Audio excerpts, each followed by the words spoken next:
முறையோ நான் படும் துயர் சரியோ தேவி நான் படும் துயர் சரியோ நல்லவர்க்கு துன்பம் நேர்வது முறையோ நான் படும் துயர் சரியோ தேவி நான் படும் துயர் சரியோ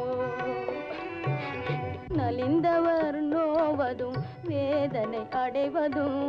தேவி உன் திருவுளமோ தாயே ஏன் இந்த சோதனையோ நல்லவர்க்கு துன்பம் நேர்வது முறையோ நான் படும் துயர் சரியோ தேவி நான் படும் துயர் சரியோ